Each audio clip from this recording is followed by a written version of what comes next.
you know who the killer is. Seriously? The killer is dead. Who is it? Who's the killer? Think back to the track jacket and duffel bag the killer disposed of. Focus on the details of these items, and it should become obvious who was waiting for him. Are you sure about that? You really think we can figure out who did it based on 2 pieces of evidence that we don't have? What? You want to track down some fingerprints or something? Even if we had the equipment for that, we wouldn't know how to use it. As was noted, the evidence is already gone. There's nothing to get fingerprints from. Who has the trash duty? Who has trash duty? Maybe, but we can make certain inferences if we just take the time to talk it out. Easy for you to say. But fine. Celeste, did you notice anything special about the bag or jacket? The bag was just a normal duffel bag from the warehouse. All the bags in there are the same, so I can't imagine what would make that one special. Well, if I remember right, there was a decent variety of tracksuits to choose from. Do you think there might be some connection between the culprit and Chihiro's jacket? Perhaps. Let's explore that and talk a bit more about the jacket he took. Does Chihiro's jacket really hold some clue about the killer? Somehow, it's really hard to believe.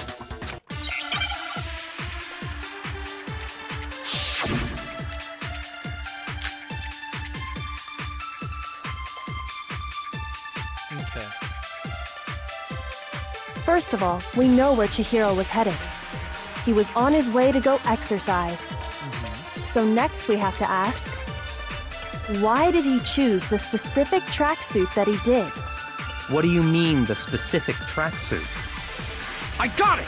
He picked that tracksuit because it matched the one the culprit was wearing. So, what you're saying is, the killer was wearing the same blue tracksuit as him? Ooh. My tracksuit is black. Oh! I don't even have a tracksuit. Cause exercising sucks. I have a white tracksuit, personally. I got it from the warehouse, if you must know. Did any of that really help us get any closer to figuring out? No way. Yes! Yes, it Not a did! chance. Oh! He just ratted himself You heard out! him, right? What he just said without even realizing Yes! Yes, I did, Kyoko! Yes, yes, I did! Yes, I First did! of all, The killer was wearing the same blue tracksuit as him? My tracksuit is black.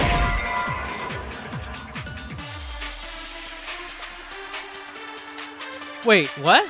Oh! The killer was wearing the same blue... No, that's wrong. Celeste never mentioned the tracksuit. Hold on a second, Mondo. What did you just say? Huh? What'd I say? When Celeste testified a few minutes ago, she said... I saw him stuffing a track jacket into a duffel bag. And then I assumed he headed off to the exercise. She never said anything about the jacket's color. So why did you say Chihiro's blue tracksuit? What are you... You just... Hey, Celeste. What color was Chihiro's tracksuit? As a matter of fact, it was blue. And before we began the trial, did you tell anyone that? The only one I told about any of this was you. Then, Mondo, how did you know what color Chihiro's tracksuit was? Because I just... I'm sure he saw the clothes at some point in the investigation. No, because they were gone. no, that can't be it. The bag and clothes were surely disposed of by the time we began our investigation. Yeah!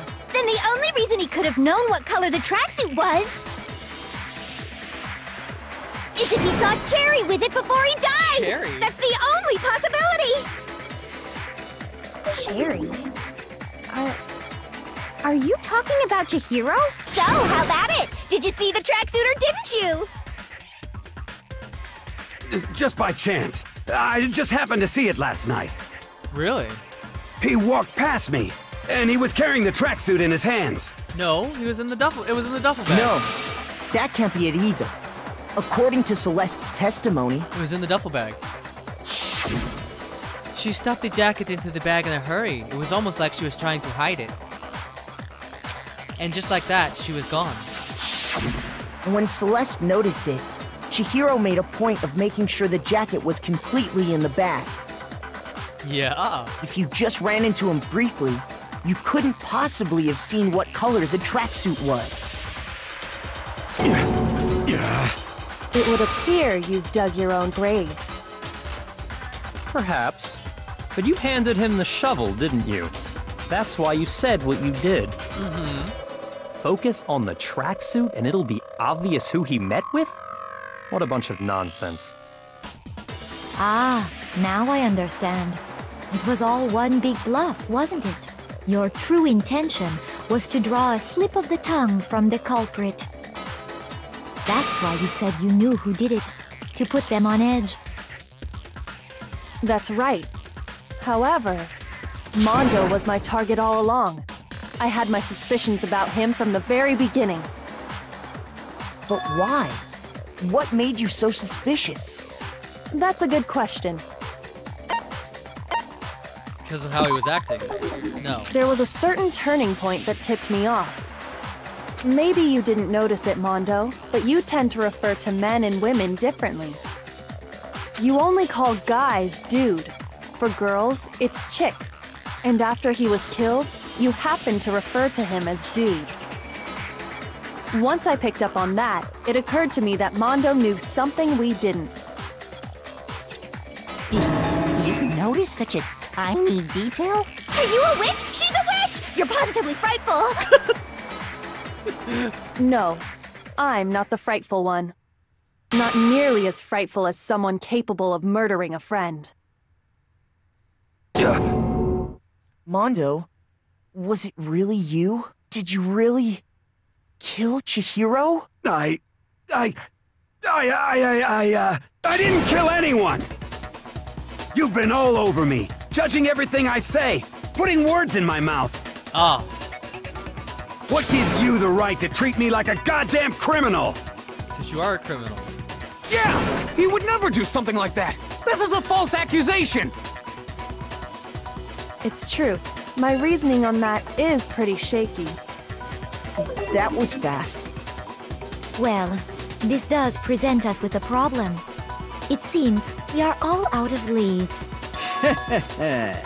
My time has nearly come. That's what my little ghost friend is telling me. Oh yeah, that reminds me. Hifumi, weren't you telling me you'd found some evidence? Yeah. Really? What kind of evidence? Actually, you know, now that I'm thinking about it here calmly, it might not Hifumi, be all come that on! relevant. Jeez, does your confidence just get up and walk away? It's fine, man. Just tell us. If you really insist, then, here it is. What do you have there? It happens to be an e-handbook. I found it laying on the ground, so I scooped it up. You found it on the ground, right? Then it must belong to Chihiro's.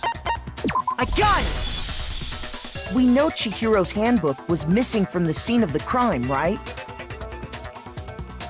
For a fact. For a fact indeed. I was totally sure I'd found it. Then it must hold some clue about the culprit, right? Well, that's what I was hoping.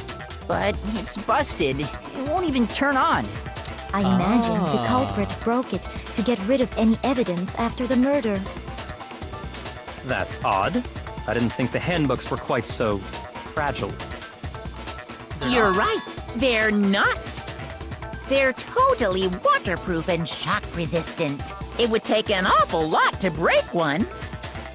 And yet, this one does appear to be broken, as is Leon's, sitting useless in the main hall. For all your confidence, that is a remarkably high failure rate. Do you think there might be some kind of mystery in there somewhere? How precisely did the handbooks get broken? How did the handbooks break? There's only one possible, by hitting its weak point. I got it! You already told us before that the handbook has one weak point, didn't you? Yeah! You remember that? Sure, maybe I let that slip, but I never told anyone what the weak point actually was. But if the handbook is supposed to never break, and two of them broke in quick succession, then we can only assume that someone's figured out its weakness. You know what the weakness is, right, Monokuma? So, what is it? Huh? You're asking me? I think it's a necessary piece of information if you want this to be a fair trial.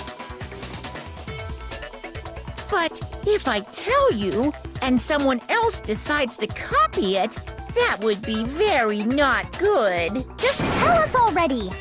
Why would we want to break our own handbooks? Oh well, I have a weakness for pushy demands. But you're sure you won't follow their example? Then allow me to make a special announcement. The weak point of my cutting-edge e-handbook is... when it's exposed to high temperatures for too long, it will suffer a meltdown and totally break! Oh. I flippin' knew it! You knew it? Oh! Oh my god, Mondo kept his clothes on and his e-handbook broke. So he borrowed Leon's. Yeah, because I found the handbook laying on the floor of the sauna. Oh. The temperature in the sauna can reach over 200 degrees. Strange how you don't get burnt, huh? It's because as your sweat evaporates, it creates a cooling layer of air around your skin. If the hot air of the sauna were somehow pushed directly onto your skin, you'd definitely get fried. That layer of air would get blown away. That's why you may feel a burning when you move around. So when you're in a sauna, make sure to keep nice and still. Wow, interesting. I learned one new fact today. That is a mere trifling speck of knowledge. Anyway, if you found the victim's handbook in the sauna, then the killer must have been purposely trying to raise its temperature in order to break it. meaning the culprit somehow knew its weakness. But how'd they find out? Monokuma said he didn't tell anyone, right? The sauna. Indeed. Quite the mystery. What if they found out by accident? What do you mean by accident? What if the killer took their own handbook into the sauna, not knowing its weakness, and it broke? They'd realize it was broken, of course, and it wouldn't be hard to figure out why. And once they had Chihiro's handbook, they knew they had an easy way to dispose of it. I won't say it's not possible, but who would have done something like that? One of the bros. I don't know of anyone who took their handbook into the sauna. The guy who went into the sauna fully clothed. The one who took the one who did a sauna fully clothed. Whoa! Seriously? Yeah! I think the one who may have taken their handbook into the sauna was... Mondo. Mondo. Yeah, exactly. The one who wore all his clothes in the sauna. It was... you. Here's my answer. Mondo, your handbook got broken in the sauna, didn't it? What? Why? Why do you keep accusing him? Mondo and Taka had an endurance contest in the sauna not too long ago, remember? Mm-hmm. And for the contest, Mondo just so happened to keep his school uniform on. But little did he realize, he'd also left his handbook in one of his uniform pockets. And when it was all over, Mondo discovered that taking your handbook into the sauna could easily destroy it. No, wait, hold on. You've got it all wrong. He would never kill. I don't accept this. Show me the proof. The actual solid proof. I mean, I don't want to believe it either, but I found something that proves beyond a shadow of doubt.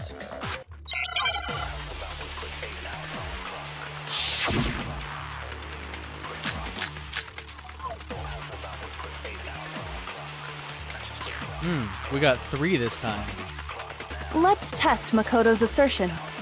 If what he says is correct, then Mondo, you broke your own handbook. In other words, if Mondo's handbook is actually broken, then that proves that what Makoto said is right. Well, my goddamn handbook works just fine! That's the one. See? Look! Makoto was wrong after all!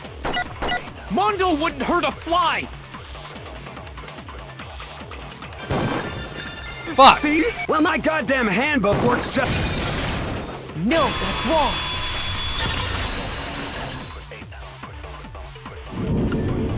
Mondo, the handbook you have right now, is it really yours? The fuck is that supposed to mean?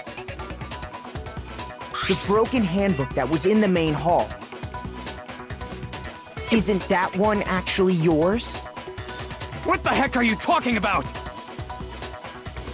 What I mean is, I think Mondo swapped his handbook out for one that actually works. I think he took Leon's handbook and replaced it with his own. After all, Monokuma said himself that Leon's handbook never should have broken. That's right! The punishment it suffered wasn't nearly enough to destroy it. So then, the broken handbook in the main hall is actually Mondo's, which would mean that the handbook Mondo has right now is actually Leon's, yes? Yes. But doesn't that violate the school regulation that says because loaning he's out your borrowing. handbook is prohibited? He never loaned his handbook. Neither of them did. Leon definitely didn't. Here's how I look at it. There is a rule about loaning your handbook to another student, but if they're dead, they're not a student. It's kind of a gray area, I admit. But no worries. If anything, it just makes things more interesting. As such, I decree that exchanging handbooks with a corpse is not a violation of the rules. Besides, that's not loaning, that's theft, which is perfectly in the rules. Well, Mondo, if I'm wrong about this, you're welcome to say so. I'm happy to admit I made a mistake, but... Son of a bitch! What's wrong, bro? Come on! Tell him he's wrong! You are wrong! You have to be wrong! Everything you just said is wrong! You made it all up! Okay, then why don't we look back on this case one more time, from the beginning? Okay. That way, everything will become clear, and we'll all see if I was right or wrong. Closing argument, begin!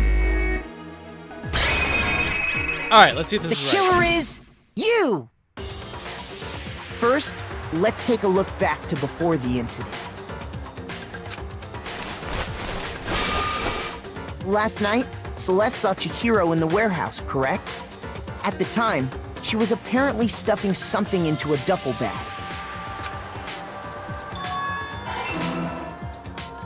That something was a blue tracksuit.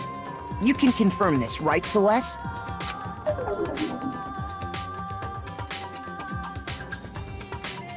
With bag in hand, Chihiro headed out, even though it was officially nighttime. She made her way to the locker room, specifically the boys' locker room. But how could the victim, who was apparently a girl, access the boys' locker room? Oh. Shit. Is that it? The killer is... simple, because she was really a he, which is why he was able to use his own e-handbook to gain entrance to the boys' locker room. Once inside, he met with someone there. And the person he met was the one who killed him.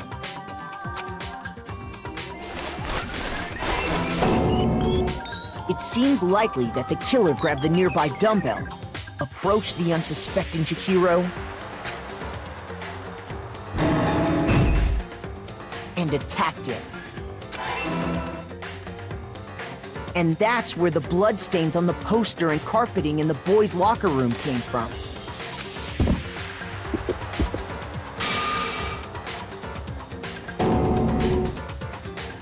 It was likely in the heat of the moment. The body was arranged, but the murder itself felt unplanned.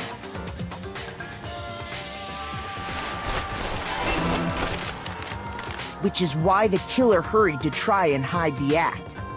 First, pulling up the bloodstained carpet, then removing the bloody poster,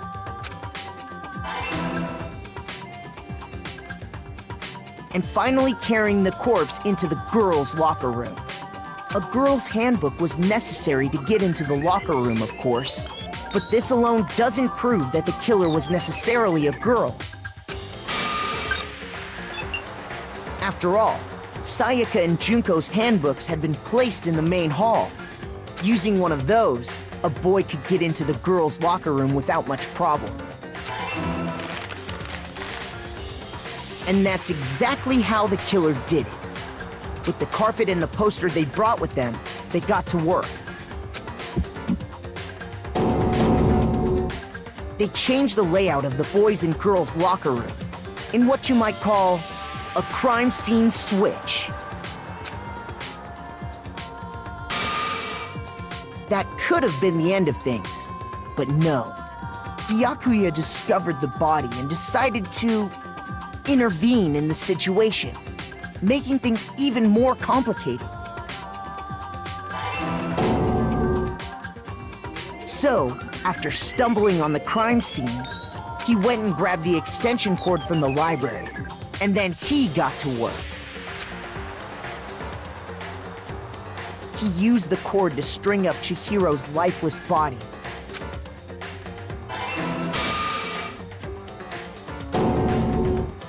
Then, using the victim's own blood, he left a grisly message there at the scene of the crime.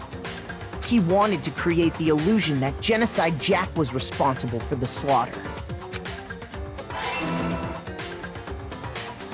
And around the same time that Byakuya was putting together this facade, the killer, having already disposed of Chihiro's bag and other belongings, arrived at the sauna. There, they planned to destroy the last piece of evidence, Chihiro's handbook.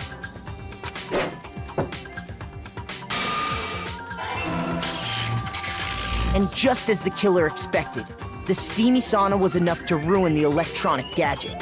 Somehow, the killer knew that the handbook couldn't stand up to the heat of the sauna. And the reason they knew that is because the sauna had already wrecked their own handbook. And that's how it all played out.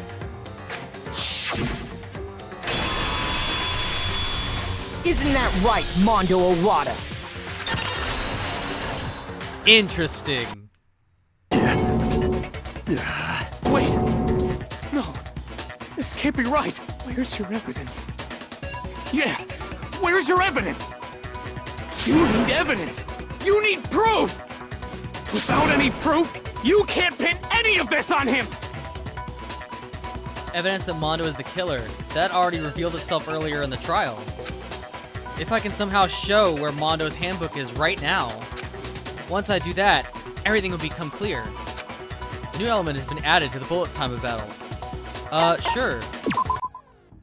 Talk about fever time and nega time. During a bullet time battle, if you press the space key, fever time will activate and tempo will be forced to its max. At this point, even if you push the buttons at random, you won't miss. So you can push... Okay. This only lasts until your focus gauge runs out, so make the best possible use of your time. Of course, it wouldn't be fair if only you got access to special time, right? So we prepared something called nega time that your opponent can use. If the opponent activates nega time during bullet time battle, your tempo marker will disappear, making it quite a bit tougher to hit the buttons in rhythm. If you were to activate fever time at this point, no, never mind. I'm sure nothing would happen. I don't know what I was worried about. Unsurprisingly, if your action difficulty is set to gentle, the opponent won't activate negative time. Well then, good luck and have fun.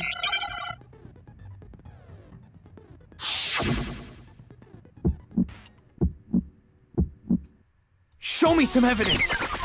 You're wrong. I won't listen. I refute you. False. Show me some evidence. I won't listen. False. I refuse to vote. Show me some evidence. You're wrong. I won't listen. I refute you. False.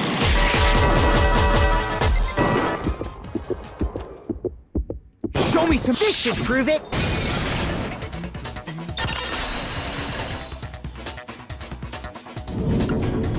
If my thinking so far is right, Mondo must have replaced his broken handbook with Leon's. In which case, we can just check each of our handbooks right now. Once we do that, we'll... We don't gotta do that.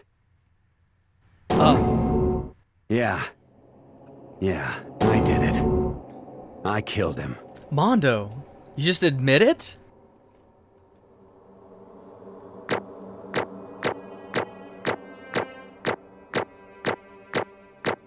A rank, baby! I shouldn't be so excited about this. Somebody's about to die. Yeah, I got money! Bro, what are you saying? I got no choice, man. After hearing all that, I gotta just... give up. Go ahead, Monokuma. Get it over with. Ask for the goddamn verdict. Roger that! Wait! Hold on! No waiting! No holding on! Time for the moment we've all been waiting for! Grab your lever and give it a yank! Who will you elect as the Blackened this time around? Will you make the right choice or the dreadfully wrong one? What's it gonna be? What's it gonna be?